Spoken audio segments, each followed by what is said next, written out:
Ya teman-teman, tanggal 18 sekarang ya, masih di hari libur. Ada emiten tukar pikiran teman-teman dari teman kita ya. Nama emitennya PIMG, Bima Sakti Pertiwi Properti dan Real Estate ya. Tapi ini bukan ajakan menjual dan membeli teman-teman ya. Ini sebagai media untuk pembelajaran aja kita ya. Pembelajaran kita sama-sama bagaimana nanti pergerakan dari sebuah emiten ya. Ini bergerak di bidang real estate penyewaan ya. Ada real estate yang dimiliki sendiri atau disewakan gitu ya. Artinya tentang properti juga ya. Ini alamat itu di Pekanbaru ya. Ini kalau teman-teman yang sering di bursa mah ya, atau sendirilah kalau saham-saham properti biasanya dijual tidak lebih daripada PBP-nya itu hanya di bawah 1%, hanya di bawah 1, kadang-kadang 0, sekian. Makanya kalau properti kadang-kadang murah itu karena emang kecenderungan properti itu emang dijual murah gitu ya PBP-nya. Kalau yang bagian dividen kadang-kadang agak mahal gitu dijual PBP-nya. Tapi kalau yang tidak berbagian dividen secara signifikan, dia cenderung suka dijual di bawah ya. Baik, masyarakatnya 28%, artinya sedikit dari biasanya ya. Biasanya standarnya 30% untuk yang di masyarakatnya ya. Pengendalinya Christopher Sumasto, perorangan. Nah, ingat nih teman-teman, kalau udah perorangan di sini ada kemungkinan saham ini emang saham yang fluktuatif, cepat naik cepat turun ya, seperti itu. Yang istilahnya enak lah ngejagainnya kalau perorangan dibanding dengan perusahaan yang ngejagainnya gitu ya. Terus dari sejak bulan Juli banyak yang masuk, Juni juga masuk, Mei juga masuk ya. Terus holding komposisinya lokal ya, banyak lokal ya. Foreign cenderung 0 sih. Kita lihat foreign ya cenderung 0 foreign ya. Baik, kita langsung ke ini kan pemilikan 68% ya, artinya pure ya dia sebagai pengendalinya ya. Oh ya, tahun 2021 dia ngambil terus barang istilahnya sahamnya diambil terus ya. Kita ke statistik aja langsung teman-teman. Oh, satu lagi ketang dia. Corporate action dulu deh. Dia bagian dividen enggak kan, dividen kan, RUPS-nya lancar.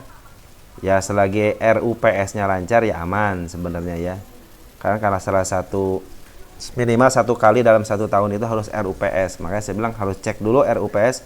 Saham apapun cek dulu RUPS. Kenapa? Karena salah satu persyaratan di bursa itu harus melaporkan selain laporan keuangan, RUPS juga harus lancar minimal 1 kali dalam 1 tahun ya. Maka saya suka bilang emiten yang baik itu walaupun laporan keuangannya negatif, income-nya negatif, tapi selama dia masih RUPS masih aman. Kecuali kalau RUPS-nya ada, equity-nya negatif. Kalau income-nya negatif masih dalam tahap aman, tapi kalau ekuitasnya negatif dia bisa masuk ke FCA. Artinya dia akan menjual seluruh asetnya gitu kan untuk membayar hutang biasa seperti itu. Kita statistiknya net income-nya mengalami kenaikan ya daripada kuartal yang sama di tahun sebelumnya, kuartal 2 ya. Kuartal 2 ini lihat 65 juta. Tahun kemarin rugi 1 miliar ya. Kita lihat revenue. Cuman revenue-nya istilahnya sama, artinya ini tidak ada perkembangan apapun. Ketika dia revenue-nya masih sama, artinya si marketing stuck di tempat, diam di tempat, tidak melakukan inovasi-inovasi untuk memajukan sebuah emiten gitu ya. Cuman dia hanya mengelola ya biar biayanya nggak terlalu membengkak, udah kurangin aja pekerjaan yang tidak menghasilkan atau pekerjaan yang membuat biaya operasional terlalu tinggi dikurangin, maka terjadilah net income-nya 65 juta. Kemarin kan 1 miliarnya rugi gitu kan. Nah, seperti itu teman-teman. Nah, kalau tuh malahan kinerjanya semakin menurun di kuartal 1, 14 miliar, 13 miliar ya. Net income-nya cenderung turun juga kan. Nah, berarti ini emang tidak ada kemajuan yang signifikan. Nah, makanya mungkin si emiten ini kenapa ngelistingin ya biar tambah modal buat bikin bangunan baru untuk disewakan. Nah, mungkin kalau dengan istilahnya invasi untuk pembangunan sewa tempat baru atau mengembangkan usaha di tempat lain, bisa jadi ini bisa memungkinkan untuk naik lagi, karena kan sekarang dia hanya dari menyewakan, artinya yang nyewa kan segitu-gitu aja gitu kan. Kita lihat dari pernya. Per nih ya teman-teman, kalau per udah di atas 100 artinya ya sering saya bilang ya, per di atas 100 itu yang ngelola ya bukan LK ya, yang bikin istilahnya yang bikin fundamental saham ini naik ya bukan dari laporan keuangan, tapi bukan dari fundamental, berarti kan dari market makernya yang mau si emiten ini naik. Jadi kalau saham-saham yang pernya tinggi sebenarnya kalau buat spekulasi beli ya sangat memungkinkan membuat cuan gitu aja ya. Kalau PBP-nya 0,4 artinya sih emang suka dijual di bawah 1 ya biasanya. Terus ROE-nya juga kecil 0,35 ya. Kita lihat aset balance sheet, equity-nya 424 miliar, utang jangka panjangnya 98, utang jangka pendeknya 3 miliar. 101 masih kecil ya, masih 0, berapa nih DER-nya? DER-nya masih 0,24. Jadi sementara ini aman ya. Nah, kalau kita mau hitungan fundamental, oke lah kita hitung ya, karena di sini EPS-nya ada ya, PBB juga. Kita lihat dulu dari balance sheet-nya untuk kuartal 2-nya ya. Kita lihat langsung equity aja. 447 ke 431 turun, 431 ke 424 turun, 424 ke 422 turun. 422 ke 424 naik, berarti tahun ini ada kenaikan. Sementara ini kemarin itu ada kemunduran ya, mundur. Nah sekarang ini mau bangkit mungkin ya, 424 ada equity yang naik. Dari PBP-nya dijual 0,5, 0,59 meningkat, 0,6 meningkat, 0,7 meningkat, sekarang lagi murah lagi 0,37 ya. Kita langsung ke Pundacat kita pakai rumus PE secara tahunan. Dia lagi ada value karena dia di harga 54 ya. Secara 3 tahunan juga lagi ada value, sekali 5 tahunan ya, 5 tahunan kan harga listingnya 2019 ya. Jadi cenderung turun. Pernah dijual di harga waktu IPO mungkin ya sekitar 200-an.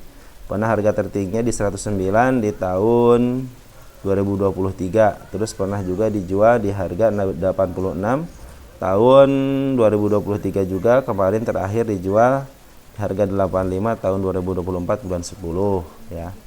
Kita akan hitungnya berdasarkan rumus per. Kita lihat pernya berapa. Tengah-tengah pernya itu di 388.54. 388.54 dikali 45 itu. 54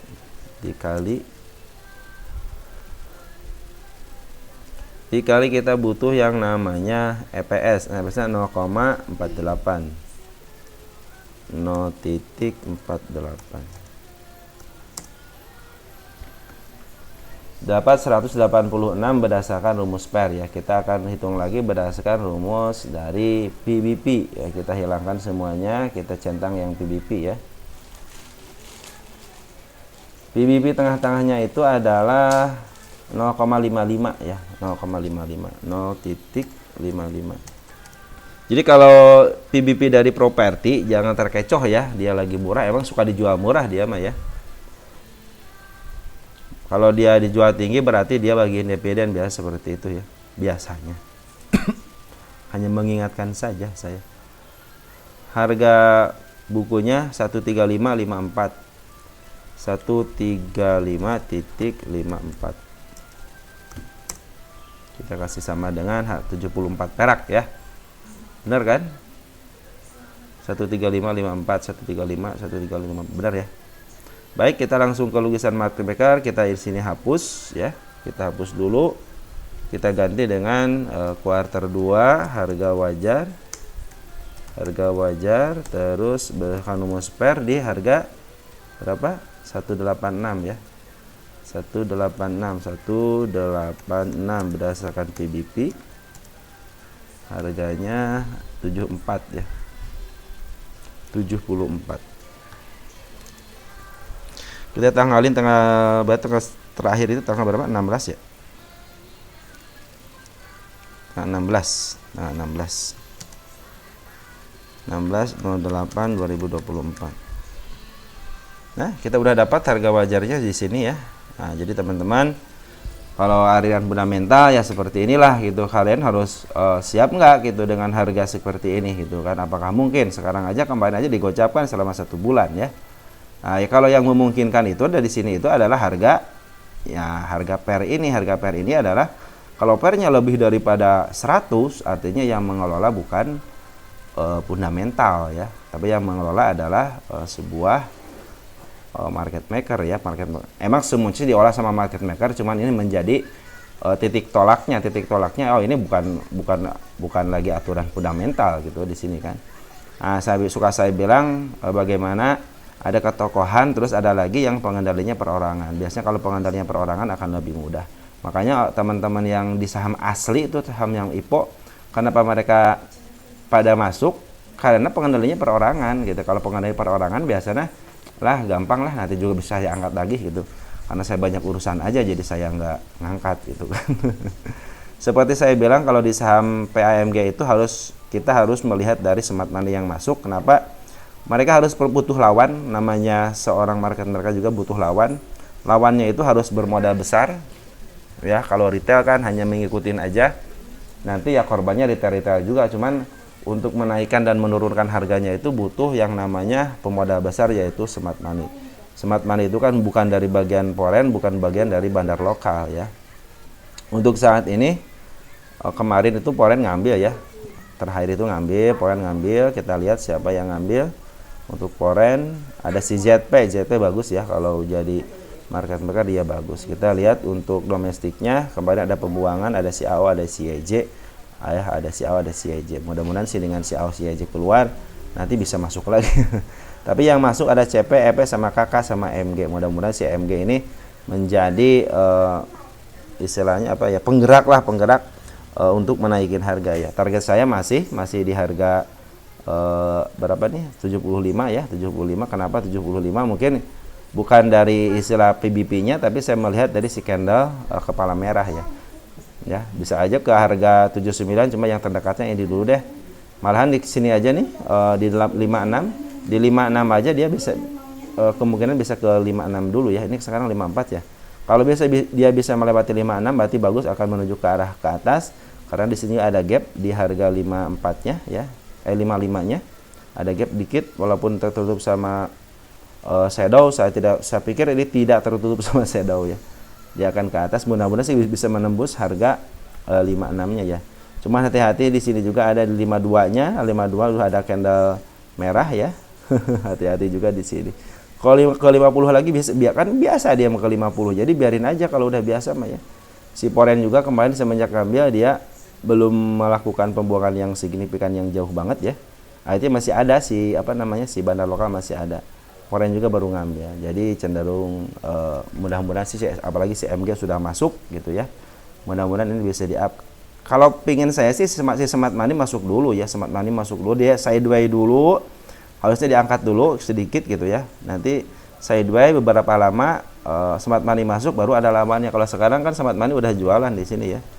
Mereka udah jual, karena dengan shadow seperti inilah mereka cenderung jualan gitu ya. Tapi di sini kabar gembiranya si Akas, si foreign udah masuk, terus si MG juga udah masuk ya. Mudah-mudahan si YJ sama si AO bisa masuk juga untuk memaaf harga. Coba lihat di sini apakah pertandingannya gimana. CP ketemu CP artinya scalping. YP ketemu AO, EP ketemu YJ artinya dia ini YP ketemu YP artinya scalping juga.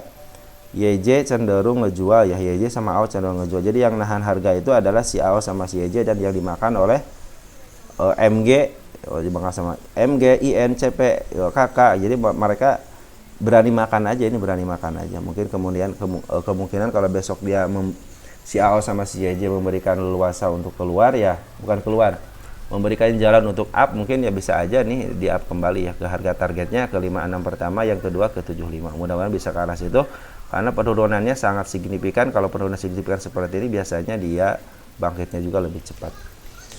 Oke, mungkin segitu teman-teman yang bisa saya sampaikan. Mudah-mudahan membantu teman-teman. Nanti mungkin update-annya untuk emiten-emiten lain akan saya sampaikan setelah video ini. Baik, ciao ya.